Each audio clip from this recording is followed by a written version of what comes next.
Hosanna, Hosanna,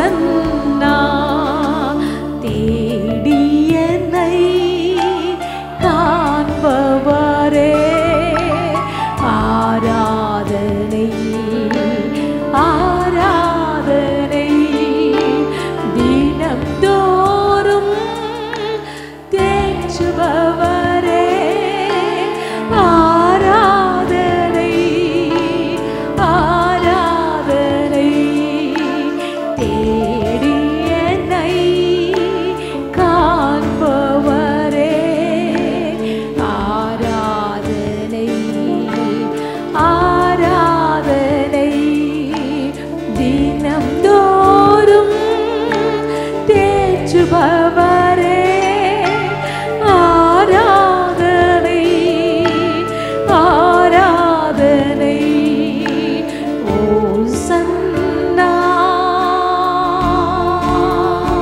உன்னத தேவனே உன்னத தேவனே ஓசன்னா ஓசன்னா ஓசன்னா ஓசன்னா ஓசன்னா ஓசன்னா பரிசுத்தரே படைத்தவரே ஆராதனை ஆராதனை பாவங்களை மன்னித்தவரே ஆராதனை ஆராதனை பரிசுத்தரே படைத்தவரே ஆராதனை ஆராதனை பாவங்களை மன்னித்தவரே ஆராதனை ஆராதனை ஓசன்னா அல்லேலூயா உன்னத தேவனே ஓசன்னா ஓசன்னா ஓசன்னா ஓசன்னா ஓசன்னா ஓசன்னா உறுதியான அடித்தளமே ஆராதனை ஆராத விலை உயர்ந்த விலை உயர்ந்த ஊளைக்கல்லே ஆராதனை ஆராதனை உறுதியான அடித்தளமே ஆராதனை ஆராதனை விலை உயர்ந்த ஊளைக்கல்லே ஆராதனை ஆராத உறுதியான உறுதியான அடித்தளமே ஆராதனை ஆராதனை விலை உயர்ந்த ஊளைக்கல்லே ஆராதனை ஆராதனை ஓசன்னா உன்னத தேவனே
ஆராதனை ஓசன்னா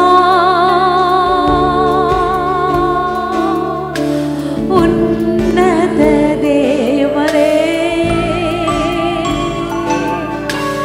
ஓசன்னா ஓசன்னா ஓசன்னா ஓசன்னா ஓசன்னா ஓசன்னா ஓசன்னா ஓசன்னா ஓசன்னா தினந்தோறும் தேற்றுபவரே ஆராதனை ஆராதனை தேடியனை காண்பவரே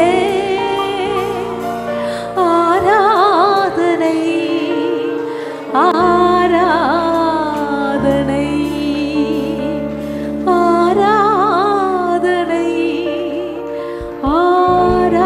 ஆராதனை. ஓ நீ நல்ல தேவன் ஆண்டவரே, நீர் எங்களுக்கு என்று ஒரு நல்ல பந்தி ஆயத்தப்படுத்துகிற தேவன் ஆண்டவர். நீர் மகா பெரிய ராஜாதி ராஜாவாய் இருக்கிறபடியா நீ சர்வ வல்லமை உள்ளவர். உம்மை மாத்திரம் நாங்கள் ஸ்தோத்திரிக்கிறோம் ஆண்டவரே. ஓ ஆமென் ஆண்டவரே, உம்மை ஸ்தோத்திரிக்கிறோம் ஆண்டவரே, உம்மை துதிக்கிறோம். என் கர்த்தர் செய்த நன்மைகள் யாவையும் ஒவ்வொரு நாளும் சொல்லி நாங்கள் உம்மை மகிமைப்படுத்துகிறோம் ஆண்டவர். நாங்கள் உம்மை உயர்த்துகிறோம் ஆண்டவர். இந்த நிமிஷம் வரை நன்மை செய்திருக்கிறீர். இனியும் பல புதிய நன்மைகளை எங்களோட வாழ்க்கையில் செய்ய போகிறதுக்காக உம்மை ஸ்தோத்திரிக்கிறோம் ராஜா. ஓ உம்மை ஸ்தோத்திரிக்கிறோம். நீ நல்ல தேவன் ஆண்டவரே. தாழ்வில் எங்களை கண்ணோக்கி பார்த்தீர். ஒன்றுமில்லாத சூழ்நிலையிலே எங்கள் நிலவரங்களை கண்ணோக்கி பார்க்கிற தேவன் ஆண்டவர். நீர் மனதுருக்கத்தின் தேவனாய் இருக்கிறபடியா உம்மை நாங்கள் ஸ்தோத்திரிக்கிறோம் ஆண்டவரே. எங்களை என்றும் கைவிடாத தேவன், எங்களை ஒரு நாளும் மறவாத தேவன், எங்கள் நினைவாயிருக்கிற தேவன் ஆண்டவரே. ஓ உமக்கு ஸ்தோத்திரம். என் கர்த்தர் செய்த நன்மையாவும் எண்ணி முழுமனதாய் ஸ்தோத்திரிப்பேன் நான்.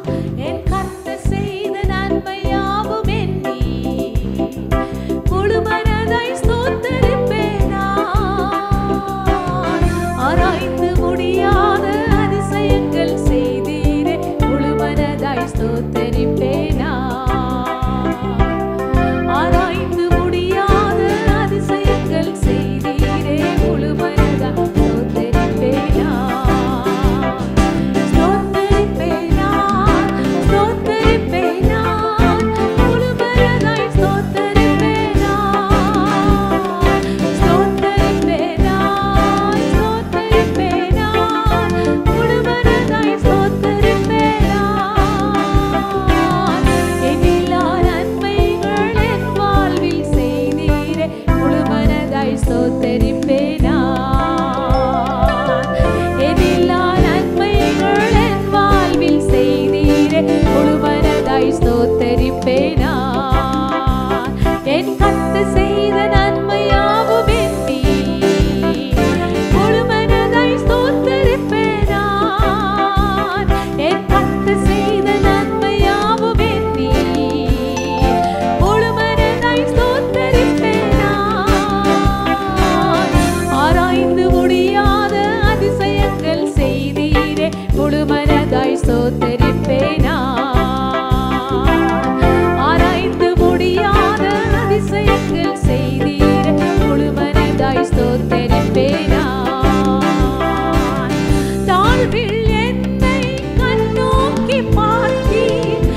முழு மனதாய் ஸ்தோத்தரிப்பேனா. என்னெல்லா நன்மைகள் என் வாழ்வில் செய்தீரே முழு மனதாய் ஸ்தோத்தரிப்பேனா. என் கர்த்தர் செய்த நன்மையாவுமே முழு மனதாய் ஸ்தோத்தரிப்பேனா. என் கர்த்தர் செய்த நன்மையாவுமே முழு மனதாய் ஸ்தோத்தரிப்பேனா. ஆராய்ந்து முடியாத அதிசயங்கள் செய்தீரே முழு மனதாய் ஸ்தோத்தரிப்பேனா. ஆராய்ந்து முடியாத அதிசயங்கள் செய்தீரே முழு மனதாய் ஸ்தோத்தரிப்பேனா. என்னை என்றும் கைவிடாத நேசர் இயேசு நீதானையா. என்னை என்றும் கைவிடாத நேசர் இயேசு நீதானையா. என்னை மறவாமல் என் நினைவாயிருப்பவரே முழு மனதாய் ஸ்தோத்தரிப்பேனா. என்னை மறவாமல் என் நினைவாயிருப்பவரே முழு மனதாய் ஸ்தோத்தரிப்பேனா.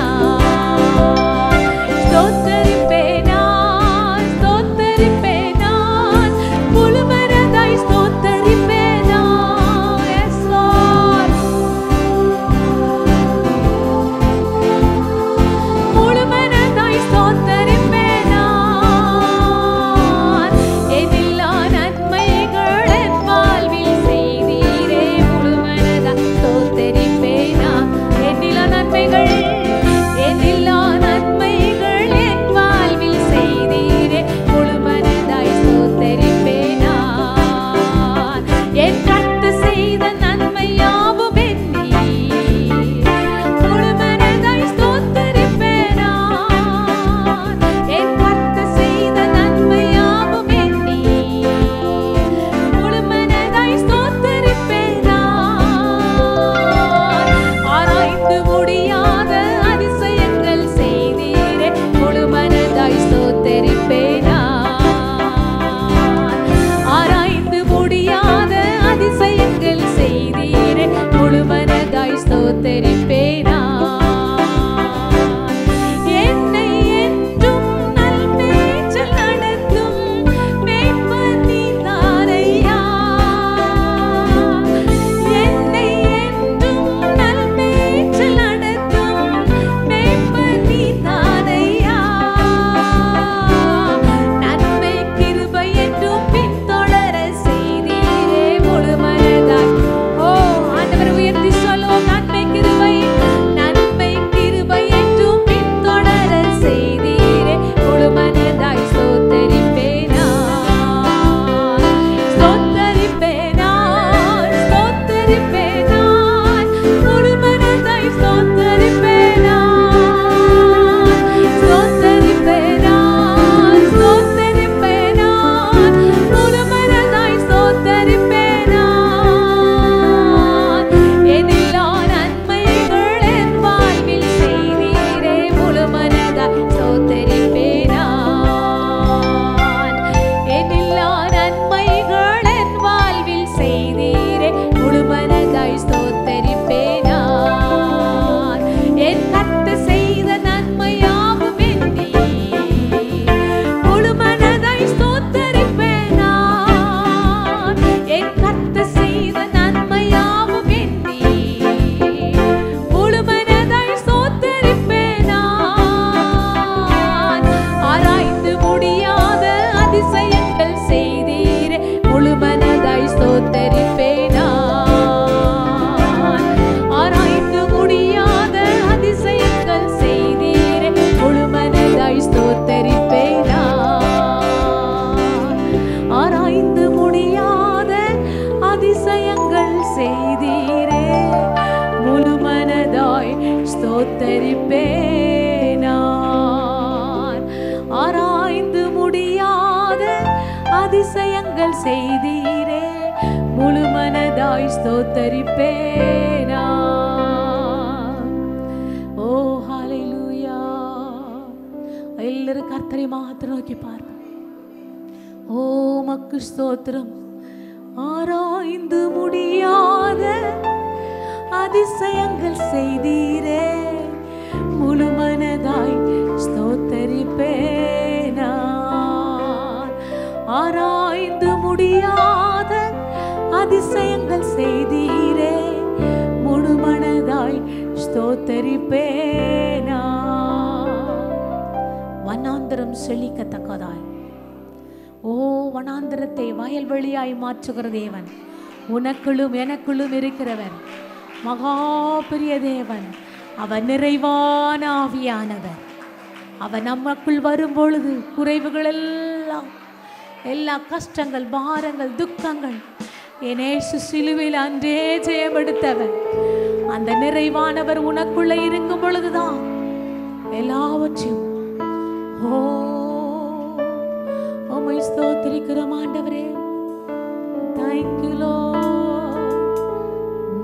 நிறைவான ஆவியானவரே,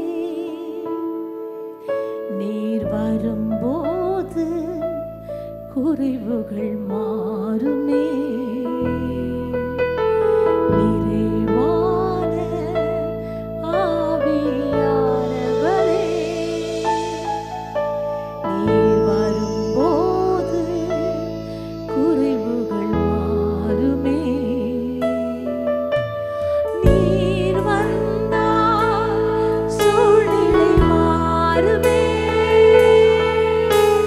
புரியாததும் சாத்தியம்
நீர் வரும்போது குறைவுகள் மாறுமே. நிறைவான ஆவியானவரே, நீர் வரும்போது குறைவுகள் மாறுமே. நிறைவான நிறைவான ஆவியானவரே, நீர் வரும்போது குறைவுகள் மாறுமே. இந்த ஆராதனைக்கு பாத்திரரே, நிறைவான ஆவியானவரே, நீர் வரும்போது குறைவுகள் மாறுமே. நீர் வந்தால் சூழ்நிலை மாறுமே. முடியாததும் சாத்தியமாகுமே. நீர் வந்தால் சூழ்நிலை மாறுமே. முடியாததும் நடக்காததும் ஆகாததும் வராததும் நீர் வந்தால் சூழ்நிலை மாறுமே. ஓ, நீர் வந்தால் தரித்திரம் மாறுமே. நீர் இருந்தால் எல்லா தகாத கிரியைகள் அழைக்கப்பட்டதுக்காய் ஸ்தோத்திரம். நீர் வந்தால் சூழ்நிலை மாறுமே. முடியாததும் எங்களால் முடியாத ஆண்டவரே, எங்களால் நடக்காது, எங்களால் கூடாது, எங்களால் ஆகாது. நீர் வந்தால் சூழ்நிலை மாறுமே. முடியாததும் சாத்தியமாகுமே. நிறைவே நிறைவே அவர் ஒருவரே நிறைவர், அவர் ஒருவரே நிறைவானவர், அவர் ஒருவரே நிறைவானவர். உனக்குள்ளும் எனக்குள்ளும் அவர் நிறைவானவர் இருப்பாரானால், ஓ உமக்கு ஸ்தோத்திரம் ஆண்டவர். உம்மை நாங்கள் மகிமைப்படுத்துகிறோம். நீர் ஒருவரே துதிக்கும் மகிமைக்கும் புகழுக்கும் நீர் ஒருவரே ராஜாதி ராஜாவாய் இருக்கிறபடியா உமக்கு மாத்திரம் இந்த ஆராதனை ஆண்டவரே, உமக்கு மாத்திரம் இந்த ஆராதனை. இயேசு ஒருவருக்கே நிறைவே. நீர் வாருமே. நிறைவே நீர் வேண்டுமே. நிறைவே நீர் போதுமே. ஆவியானவரே. ஆமென் ஆண்டவரே. இயேசு கிறிஸ்து இனி நாமத்தில் உங்களை எஸ்கேஎம் திருச்சபையின் சார்பில் உங்களை வாழ்த்துகிறோம். நல்ல ஆண்டவரே, இந்த காலை வேலைக்கு ஜெபிக்கிறோம், இந்த ஆராதனைகள் சோதரிக்கிறோம், இந்த ஆராதனை ஒப்பு கொடுக்கிறோம். கிருபையாயிரும் ஆண்டவரே, அடியனை மறைத்து விலைக்கு நீங்கள் பேசும் வசனத்துக்கான புரிதலை தார். இயேசு நாமத்தில் ஜெபிக்கிறேன் நல்ல பிதாவே. ஆமென். இந்த நாளில் கூட நாம் பார்க்க போகிற தலைப்பு, குறிப்பாக இந்த வாரம் குருத்தோலை ஞாயிறு, பாம் சண்டே என்று அதை அழைப்பாங்க. இந்த நாளில் நாம் பார்க்க போகிற தலைப்பு, கழுதை சவாரிலிருந்து வாழ்க்கை பாடங்கள். கழுதை சவாரிலிருந்து வாழ்க்கை பாடங்கள். இயேசு மரிப்பதுக்கு முன் நடந்த இந்த நிகழ்ச்சி நாம் பார்க்கணும். முக்கியமா நாம் பார்க்க வேண்டிய காரியமானது, இயேசு கிறிஸ்து பிறக்கும் முன் அவர் கழுதையின் மேலே அவர் போனார். இயேசு பிறப்பதாக மரியா கர்ப்பமாக கழுதையின் மேலே போவதை நாம் பார்க்கிறோம். இயேசு கிறிஸ்து இறக்கும் முன் கடைசியாக அவர் கழுதையின் மேலே அவர் போனார். இந்த காலையிலே நாம் பார்க்க போகிற வசனங்கள் லூக்கா 19ஆம் அதிகாரம் 28 முதல் 44. 28 முதல் 44 லூக்கா 19. சரி, வாசிக்க நாம் அதை கேட்கலாம். இப்போது வேதம் நமக்கு சொல்ற காரியம் என்ன? லூக்கா 19ஆம் அதிகாரம் 28. இவைகளை அவர் சொன்ன பின்பு எருசலேமுக்கு புறப்பட்டு முந்தி நடந்து போனார். எருசலேமில் என்னெல்லாம் நடக்க போகிறதோ அந்த காரியம் எல்லாம் வந்து தன்னுடைய சீசருக்கு அறிவித்த பிறகு அவர் முன்னே நடந்து போனார். சீசருக்கு முன்பதாக விரைந்தவர் போவதை நாம் அங்க பார்க்கிறோம். சிலுவையில் அறைய முன்பதாக இது கடைசி பயணம். இந்த பயணம் தான் அவர் எருசலேமுக்கு போகிற ஒரு கடைசி பயணம். ஏன் இந்த வாரத்தை குருத்தோலை ஞாயிறு என்று அழைக்கப்படுகிறது, பாம் சண்டே என்று நாம் பார்ப்போம். இதை குறித்து யோவான் நமக்கு எழுதுகிறார். 12ஆம் அதிகாரம் 13ஆம் வசனம், 12ஆம் அதிகாரம் 13. குருத்தோலை பிடித்து கொண்டு அவருக்கு எதிர்கொண்டு போகும்படி புறப்பட்டு, ஓசனா கர்த்தருடைய நாமத்தில் வருகிற இஸ்ரவேலின் ராஜா ஸ்தோத்திரிக்கப்பட்டு ஆர்ப்பரித்தாங்க. இயேசு இஸ்ரவேலுக்குள்ளே அவர் வருகிறார். வரும்போது எல்லாரும் கையிலே இந்த குருத்தோலை பிடித்து கொண்டு ஓசனா என்று சத்தமிட்டு அவர் வரவேற்பதை பார்க்கும். எதை குறிக்கிறது? ஒரு ஹீரோ வெல்கம், அதாவது ஒரு விசேஷித்த ஒரு வரவேற்பு என்பதை பார்க்கும். ஜனங்கள் எதிர்பார்த்தது இயேசு ரோம் அரசாங்கத்தை வீழ்த்தி தனது ராஜ்யத்தை கொண்டு வருவார்னு ஜனங்கள் எதிர்பார்த்தாங்க. ஆனால் இதை தான் சீசர் எதிர்பார்த்தாங்க. ஆனால் சீசர்களுக்கு அது அறியவில்லை என்று வேதத்திலே நாம் வாசிக்கிறோம். மீண்டும் லூக்கா 19ஆம் அதிகாரம் 28ஆம் வசனத்துக்கு நாம் வரலாம். அவர் ஒலிவ மலை எனப்பட்ட மலையின் அருகே பெத்பாகு பெத்தானியா என்னும் ஊருக்கு சமீபித்த போது தம்முடைய சீசர்கள் 2 பேரை நோக்கி, இப்போது அவர் வருகிற இடத்தை நாம் பார்க்கிறோம். எங்க வருகிறார்? இப்போது ஒலிவ மலை அருகே இருக்கிற இடத்துக்கு வருகிறார். அது பக்கத்துல 2 ஊர் இருக்கிறது. ஒரு ஊருக்கு நாம் பார்க்கிறோம் பெத்பகே என்று வாசிக்கிறோம். ஆங்கிலத்துல ஹவுஸ் ஆஃப் பிக்ஸ் அப்படின்னா அத்திப்பழங்களின் வீடு என்று அதை நாம் பார்க்கிறோம். இன்னொரு ஊருக்கு பேர் பெத்தானி, ஹவுஸ் ஆஃப் போர், ஏழைகள் வீடு. அத்திப்பழங்கள் சொன்னா அதிகமாக அத்திப்பழங்கள் விளைகிற ஒரு ஊர், அதனால் அந்த பேர் வந்தது. பெத்தானியா என்றால் ஏழைகள் வீடு, அதிகமாக ஏழைகள் வசிக்கிற ஒரு ஊர் தான், அதனால் அந்த பேர் வந்தது. சரி, 30ஆம் வசனம். உங்களுக்கு எதிராக இருக்கிற கிராமத்துக்கு போங்க, அதிலே பிரவேசிக்கும் போது மனுஷரில் ஒருவனும் ஒரு காலும் ஏறிராத கழுதை குட்டியை கட்டியிருக்க காண்பீர்கள், அதை அவிழ்த்து கொண்டு வாருங்கள். இப்போது ஆண்டவர் தம்முடைய சீசருக்கு ஒரு காரியங்களே சொல்றார்.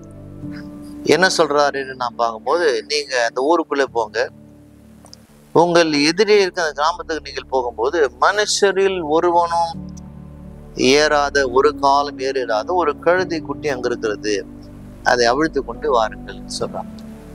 என்ன, அந்த ஊருக்குள்ளே போகவில்லை அவர். அந்த ஊருக்குள்ளே கழுதை குட்டி இருக்கிறதா இல்லையான்னு யாருக்கு தெரியாது. ஆனா ஏன் சொல்றாரு, அந்த ஊருக்குள்ள போங்க, போனா அங்க கழுது குட்டி கட்டியிருக்கோம், அதை அவிழ்த்து கொண்டு வாருங்கள் சொல்றாங்க.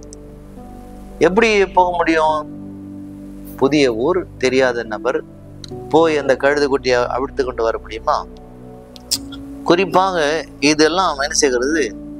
தீர்க்க தரிசனமாய் உரைக்கப்பட்டிருக்கிறதை நாம் வாசிக்கிறோம்.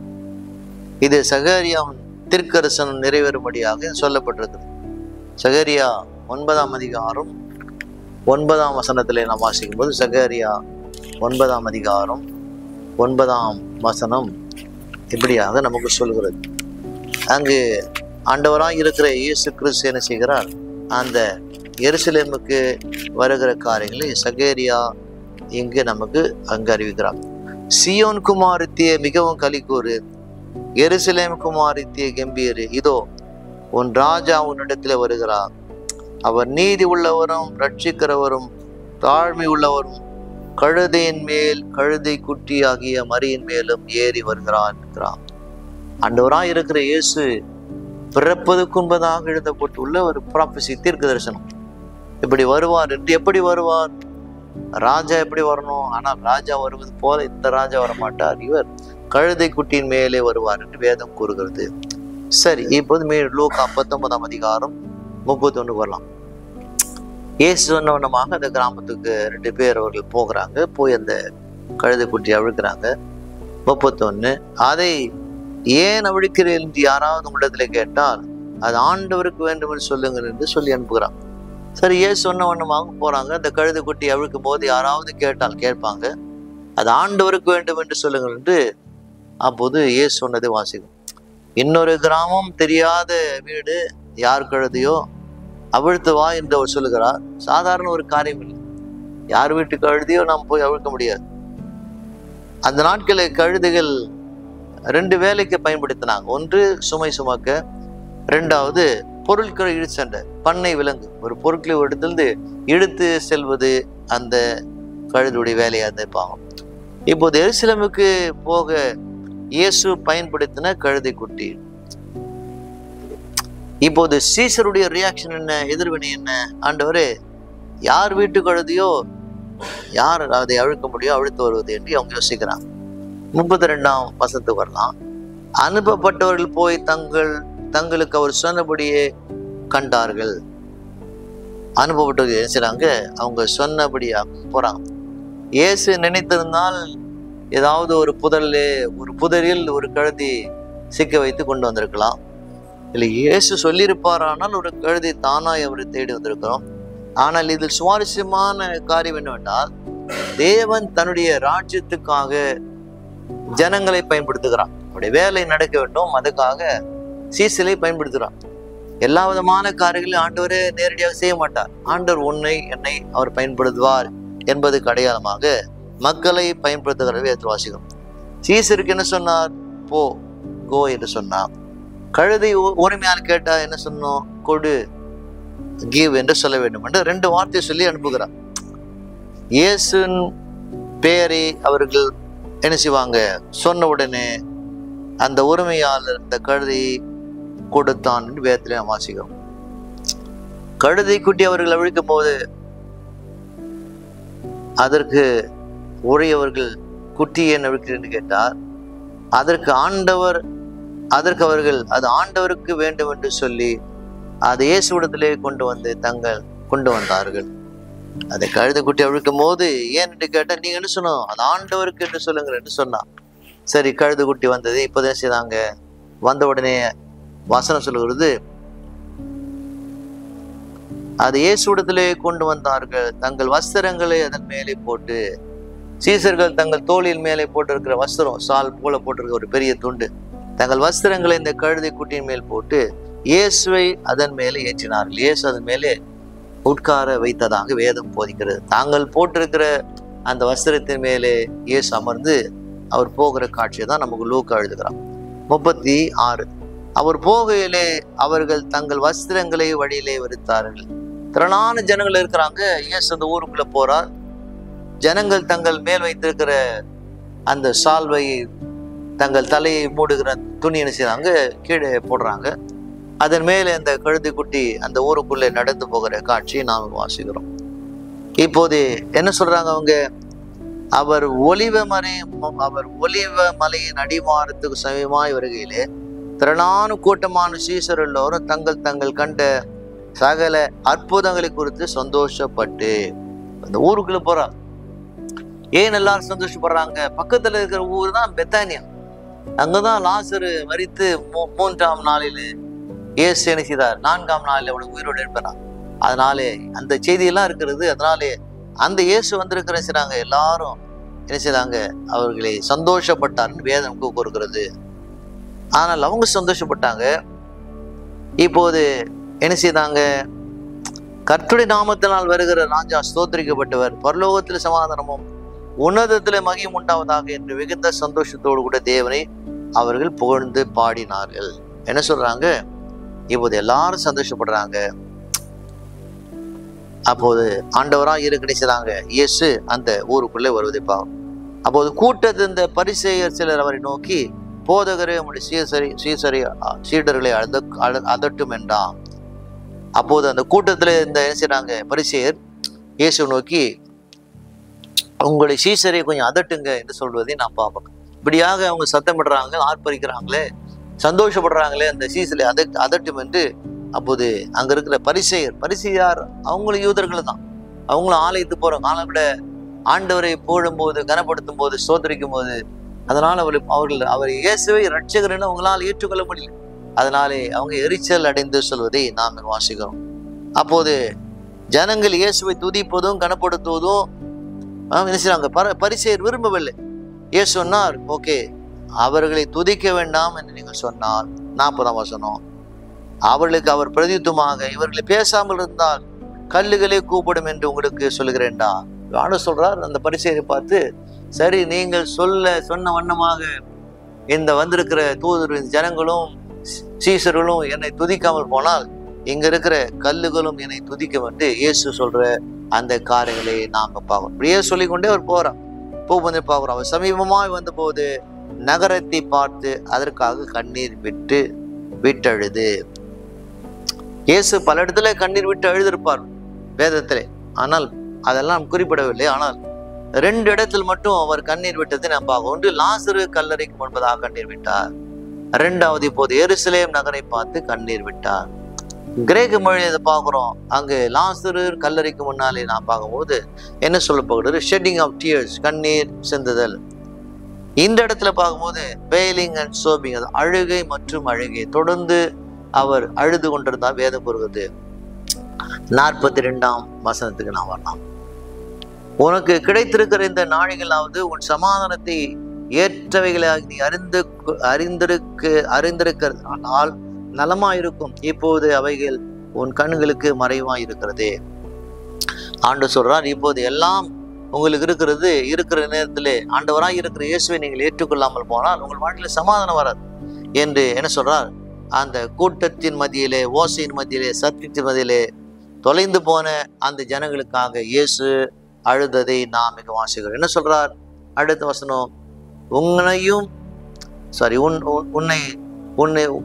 உன்னை சந்திக்கும் காலத்தை நீ அறியாமல் போனபடினாலே உன் சத்துருக்கள் உன்னை சூழ மதில் போட்டு உன்னை வளைத்து கொண்டு எப்பக்கத்திலும் உன்னை நெருக்கி உன்னையும் உன்னில் உள்ள உன் பிள்ளைகளும் தரை மட்டமாக்கி உன்னிடத்தில் ஒரு கல்லின் மேல் ஒரு கல் இராதபடிக்கு செய்யும் நாட்கள் உனக்கு வரும் என்று சொன்னார். அந்த ஜனங்கள் ஆண்டவராய் இருக்கிற இயேசுவை இரட்சகராய் இன்னும் ஏற்றுக்கொள்ள உங்களுக்கு மனதில்லை. அதனால வரப்போகிற காரியங்கள் கர்த்தர் சொல்றார். ஆண்டவர் சொல்லி 38 ஆண்டுகள் கழித்து இயேசு சொன்னது எதுவோ நிறைவேறுது. 67 கிபியிலே பார்க்கிறோம், யூதர்கள் ரோம் அரசாங்கத்துக்கு விரோதமாக போராடினார்கள். 70 கிபியிலே ரோம் அரசாங்கம் இஸ்ரவேலை அழித்தது. ஆலயத்தை அடித்தார்கள், எரித்தார்கள். ஆலயத்தை எரிக்கும் போது அந்த ஆலயத்துக்குள்ளே இருந்த தங்கமெல்லாம் உருகி நடைபாதையிலே வந்து அந்த ஓட்டைக்குள்ளே போனது. கொஞ்ச நாட்கள் கழித்து கத்தியினாலே அந்த யூதர்கள் எடுத்து கொண்டு போனதாக சரித்து சொல்லுகிறது. இதன் மூலமாக இந்த பிரச்சனை மூலமாக 10 லட்சத்துக்கு அதிகமான யூதர்கள் கொலை செய்யப்பட்டாங்க. 97,000 யூதர்கள் அடிமைப்படுத்தப்பட்டார்கள். இதெல்லாம் எங்க இருக்கிறது? இந்த குருத்தோலை ஞாயிறு நாட்களிலே ஆண்டவர் சொன்னது நிறைவேறினதை நாம் வாசிக்கிறோம். சரி, வெளிப்பாடுல ஒரு வசனத்தை படித்து நாம் முடிக்கலாம். வெளிப்பாடு 7ஆம் அதிகாரம். வெளிப்பாடு 7ஆம் அதிகாரம், அங்கு வசனம் என்ன சொல்லுகிறது? 7ஆம் அதிகாரம் 9 மற்றும் 10. 9ஆம் வசனம். இவைகளுக்கு பின்பு நான் பார்த்தபோது, அங்கு பத்மதூவிலே யோவானுக்கு தரிசனமாக அவர் எழுதுகிறார். இவைகளுக்கு பின்பு நான் பார்த்தபோது, இதோ சகல ஜாதிகளிலும் கோத்திரங்களிலும் ஜனங்களிலும் பாஷையிலிருந்து வந்தது ஒருவனும் எண்ணக்கூடாதுமான திரளான கூட்டமாக ஜனங்கள், வெள்ளை அங்கி தரித்து தங்கள் கைகளில் குருத்தோலை பிடித்து சிங்காசனத்துக்கு முன்பதாக ஆட்டுக்குட்டியானவருக்கு முன்பதாக நின்றார்கள். இங்கு நாம் லூக்காவிலே பார்த்த அதே காட்சி எங்க பார்க்கிறோம். எப்படி குருத்தோலை பிடித்தாங்களோ அதே போல பரலோகத்திலே சிங்காசனத்துக்கு முன்பதாக திரளான ஜனங்கள் குருத்தோலை பிடித்து கொண்டிருப்பதை பார்த்தோம். என்ன சொல்றாங்க? அவர்கள் மகா சத்தம் விட்டு ரட்சிப்பின் மகிமை சிங்காசனத்து மேல் வீற்றிருக்கிற எங்கள் தேவனாகிய ஆட்டுக்குட்டியானவருக்கு உண்டாவதாக என்று ஆர்ப்பரித்தாங்க. எல்லாரும் என்ன செய்றாங்க? ரட்சிப்பு யார் மூலமாக வந்தது? ஆண்டவராய் இருக்கிற இயேசு மூலமாக வந்ததாக ஆர்ப்பரிக்கிறாங்க. இப்போது நாம் என்ன செய்தாங்க? இந்த கழுதை சவாரின் மூலமாக ஆண்டவர் சில வாழ்க்கை பாடங்களை ஜனங்களுக்கு மட்டுமல்ல நமக்கும் கற்றுக் கொடுக்கிறார். தேவன் சொன்ன வண்ணமாக நடக்கிற மகனாய் மகளாய் விருப்பமானால் ஒரு நாளிலே நாம் தேவனை முகமுகமாக நாம் சந்திக்கலாம். கர்த்தர் தாமே ஆசீர்வதிக்கும். ஆண்டவரே, கேட்கிற ஒவ்வொரு மகனை மகளை கர்த்தர் ஆசீர்வதியும். இயேசு நாமத்தில் பிதாவே. ஆமென். God bless you. Take care.